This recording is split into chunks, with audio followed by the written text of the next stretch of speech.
이렇게 쓰는 겁니까? 옛날 그 초등학교 산수 노트에 보면은 이렇게 써 있고, 맞아요? 이게 없지요? 왜 이렇지? 숫자판이 이렇게 돼 있잖아. 이유가 있을 텐데. 모든 세계는 이 공성에서 나오는 거야. 이 수뿐만이 아니고, 이건 단순하게 수를 말하는 게 아니고, 모든 세계는 이 공성에서 나온다는 거지. 요가 0이 붙으면 10이잖아. 이렇게. 0이 이렇게 붙는 거야. 이렇게. 이걸 우리는 수라 그러잖아. 0이 붙어 있을 뿐이야. 허수라 말이야, 허수. 공성이라 이 말이야. 뭐가 있는 것 같지만 사실은 없는 것이라는 거죠. 이해됩니까? 안 됩니까? 모든 수는 0이 많이 붙을 뿐이랍니다.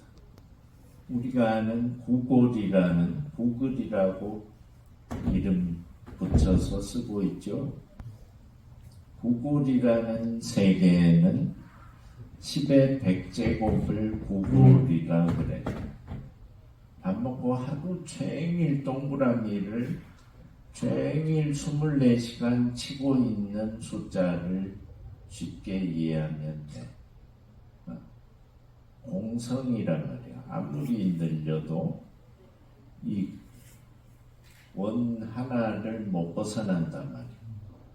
그러니까 쉽게 표현하면 헛짓이라는 거지. 이걸 아무리 늘려서 만족할 수 없다는 얘기야. 이해가 잘 됩니까? 안 됩니다. 왜? 그 스님이 설명이 좀 부족한 것 같습니다. 부족하다고? 예. 물론 저희들이 아둔하지만 아둔함을 깰 수 있는 뭔가를 스님이 조치를 해야 될 것 같습니다. 죄송합니다. 그럼 이따가 연장 챙겨라. 고맙습니다. 패야 되겠다. 저는 스님한테 한 대 맞는 게 소원입니다. 혹시 그 광명진언이 너무 강하거나 또는 몸에서 너무 오바된 작용을 하면은 앞전에 했던 열애 다란이로 돌아가야 됩니다. 시간의 문제 또는 본인의 그 열정적인 죽기 살기로 하는 신심의 문제, 여러 가지, 한 가지로는 안 된다는 거지. 뭔가 우리 삶은 복잡해. 그래서 아무나 이루지도 못하는 것이고 잘하기도 어렵고. 어땠습니까? 어제 하면서 느낀 게, 어제 보니까 제가 세보니까 저를 제외하고 25분이 참석했습니다. 근데 첫째 시간에 한참 절하다 보니까 이분들이 다 불보살님들 아닌가? 라는 생각이 들면서 굉장히 한이로웠습니다. 첫째 시간은 굉장히 한이롭고 고요하고 축복받은, 가피받은 어떤 시간이었던 것 같습니다. 그래서 어제 참석하신 모든 분들한테 너무 고마웠고, 특히 스님들, 특히 큰 스님 너무 고마웠고요. 어제는 그냥 환희와 고요와 같이 겸하는 절이었습니다. 그래서 지금도 너무너무 고맙습니다. 이상입니다. 본인에게는 매우 잘 맞는 상태고, 또 우리 몸이라는 게 뭔지, 우리 세계라는 게 뭔지 아마 의심이 갈 수도 있고, 불가능한 어떤 상황이 계속 연출되는 거잖아요. 불가능한 거거든. 근데 그런 세계들을 담고 있다는 거지, 신기하게. 그럼 그것들이 어떤 작용을 몸속에서 일으킬 건지, 그것도 알아야 될 거 아니에요. 이롭게 하는 건지, 해롭게 하는 건지, 나를 통해서 얻어가려는 게, 또는 빼앗으려는 게 뭔지. 그러니까 이 유전자라는 세계가 얼마나 복잡한 체계인지를 알아야 되고, 나 혼자만 해도 복잡한데 조상 대대로 기본적으로 108명 정도의 유전자를 같이 담고 살고 있다는 거지. 그러니까 우리가 추구하는 어떤 관자재보살, 깊은 반야 파라밀다를 행할 때 관자재보살이잖아. 그 될 수 있느냐는 거지. 응? 관자재보살이. 그 명호라는 세계는 단순하게 이해하는 세계가 아니고 그가 돼야 되는 거야, 무조건. 그가 그 같이 있는 마치 몇 단계 뭐 에베레스트 산이라고 통칭해서 말하지만 산 이름이 다 따로 있잖아. 그 산 이름이 다 따로 있어서 그 세계 정상을 정복 환자만이 아는 거야. 그 말로 할 수 없는 드라마틱한 세계잖아요. 그 보통 일반 사람들은 4,000m 이상 올라가면 숨이 끊어질 듯 하면서 아무 생각이 없어지면서 모든 우리 오장육부, 심장부터 기능을 서서히 못하게 돼. 스스로 생각하라는 말이지, 나는 지금 몇 메타의 산을 오르려고 하고 있고, 그럼 뭐 5,000, 6,000, 7,000, 8,000m 이렇게 올라가야 되는데, 이 살 수 있는 세계인지, 감당이 되는 세계인지 스스로도 점검하고, 그래서 스승이 필요한 거라는 거지. 나는 도대체 이 생태적, 의식적 이 용량의 틀을 가지고 도대체 몇 메타 산이나 갈 수 있을지. 언젠가 그분이 그 8,600m 이상 되는 산을 그 올랐을 때 그 소회를 얘기하는데, 저게 바로 우리가 생각하고 수행의 어떤 정점이라고 하는 그 모습과 다르지 않다는 거지. 그러니까 그 정도 오르게 되면 모든 일반적인 의식 세계가 다 끊어져 버려, 자동으로. 모든 구분되는 세계부터 다 끊어져 버려. 스스로 위대해지는 그 정상을 올라야 됩니다. 열심히 했나? 마음적으로는 좀 많이 가라앉는 느낌이 들었습니다. 전에는 주위 사람들도 저도 다 이렇게 환희롭고 좋고 막 그랬던 것 같은데, 주위에 오는 사람들도 좀 어려움도 느껴지고, 말을 하는 경우도 있지만 말을 안 해도 그게 또 전해지고. 근데 어제 이제 1080배 2교시 끝나고 잠깐 이야기를 하다가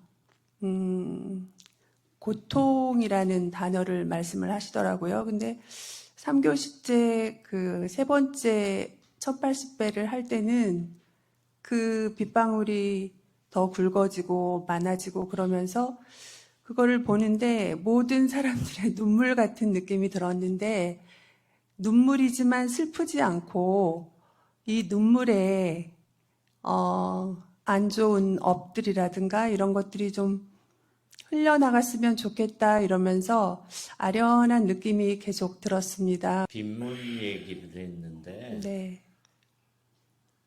빗물이 어떻게 느껴졌다고? 빗물은 그 우비와 이 방석의 비닐 사이에서 굉장히 투명하고 그랬는데 가슴이 아련하면서 그냥 모든 사람들의 눈물처럼 느껴졌습니다. 죄송합니다. 바로 그렇게 느꼈을 때, 저 여자도 험하게 산 여자다. 그런 생각이 들었습니다. 보통 매우 착한 여자 같으면, 부처님이 보내주신 이 감로수로 어떻게 이 일체 중생들을 평안하게 해줄 수 있을까? 이런 자비심이 생겨야 되는데 이게 사람의 운명적 판단 능력이라. 업의 틀이라는 것이 그것이다. 다른 생각을 못해 절대. 지 업에 따르는 그것만 표현하는 것이다. 신기하지? 더 좋고 엄청난 것이 세버렸는데 그거밖에 못하는 것이다. 이것은 오직 내가 그 단계를 올라갔을 때 보이는 세계다. 그 옆에 저는 어제 1080배를 할 때 상선약수라는 남과 다투지 않고 항상 겸손해서 그 빗물이 강이 되고 바다가 된다는 그 얘기가 이제 도덕경에 나오는 얘기였는데 그게 계속 이게 이제 머물러 있었고요. 그리고 이렇게 1080배를 하면 사실 이렇게 육체적인 그런 고통을 모르겠어요. 근데 그리고 이게 바람이 불어서 이제 좋고요. 그리고 내가 디딜 수 있는 땅에 대한 감사함. 그리고 제가 가진 게 한 개도 없는 것 같은데 무한히 주는 그 공기, 산소에 대한 감사.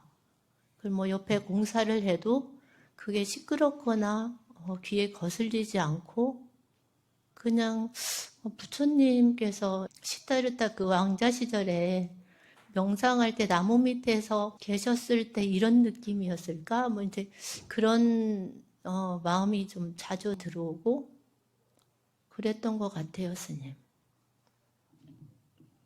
보살님이 올해 몇 살이죠? 저요. 지금 58세입니다. 58. 네. 그렇게 많진 않네. 보살님은 몇 살이야? 68? 훨씬 많네. 근데 이게 스님들이 볼 때나 외부의 사람들이 볼 때 내가 절을 하니까 굉장히 이상한가 봐. 나는 별 힘드는 게 없는데 그걸 모르는 거야, 이 사람들이. 응? 절하면 무조건 뭐 아파 죽는 줄 알아. 절을 바르게 배우지를 못한 이유고 어떤 마음으로 또 자세를 어떻게 해야 되고 배우지 않으면 그렇게 되는 겁니다. 뭐든지 그래서 잘 배워서 하면 전혀 문제가 없이 70이 됐건 뭐 80이 됐건 할 수 있어요. 배워서. 그 진언 수행과 겸해서 아마 더 빠르게 좋게 진언이 깊어지면 몸이 사라져 버리기 때문에 그걸 뭐 1000번을 하건 10,000번을 하건 아무 관계가 없어져 버려. 보는 사람만 힘들 뿐이야. 스님 안녕하세요. 어저께 1080배를 할 때는 3시간이 굉장히 빨리 지나갔는데 마지막 시간에는 제가 그전에는 이렇게 1080배를 하면 빛은 약간 보이는데 머리를 수그리면은 그 밑에는 굉장히 깜깜했었거든요.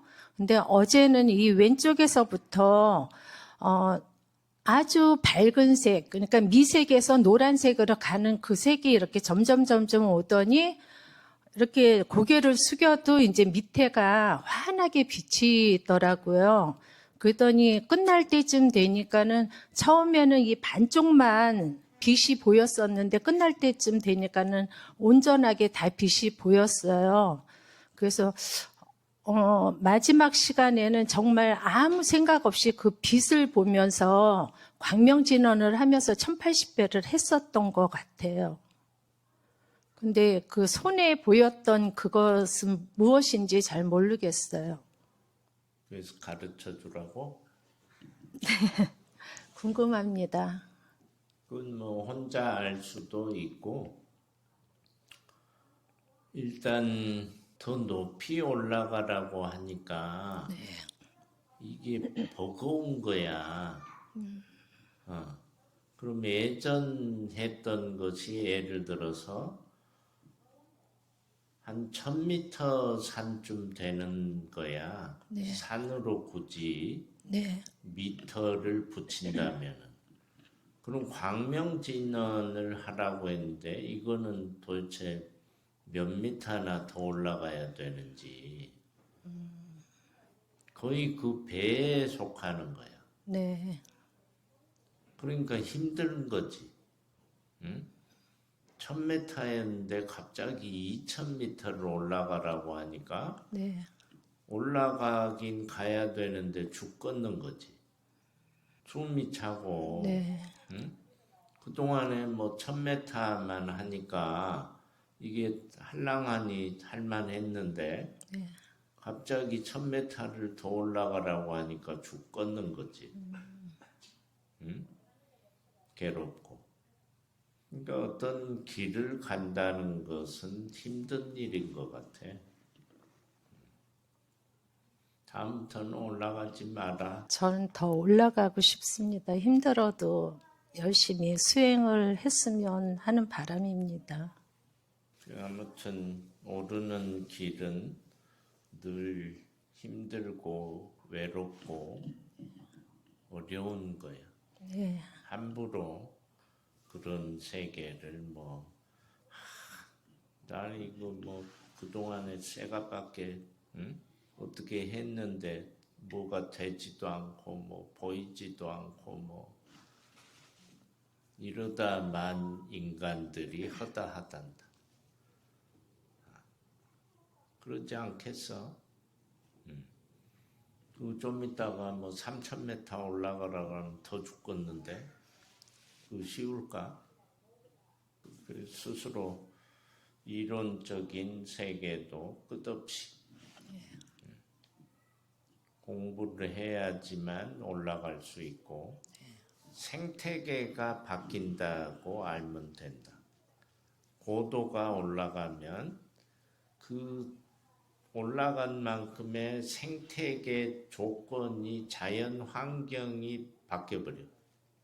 다시 말하면 모든 게 뭔가 새롭고 새로운 것 같겠지만 힘들어진다는 걸 알아야 된다. 그걸 이해하고 이 길이 내 길이다 하고 받아들일 사람은 많지 않아. 대부분 포기하겠지. 괜히 힘만 들고 관자재 보살이 되는 길이 그렇게 쉬울까? 아까 말했잖아. 몸으로 시작하고 몸인 줄 알고 했지만 일체 세계가 빛으로 다 사라져버리고 말잖아. 몸이 있는데 그 세계 속에서 자유로움, 자재로움, 한 생각을 일으킬 때 어떤 틀의 구조를 그때 가서 가질 때 누군가 그 사람을 관자재 보살이라고 이름할 것이다. 감사합니다. 시간 됐네. 밥 먹으러 가야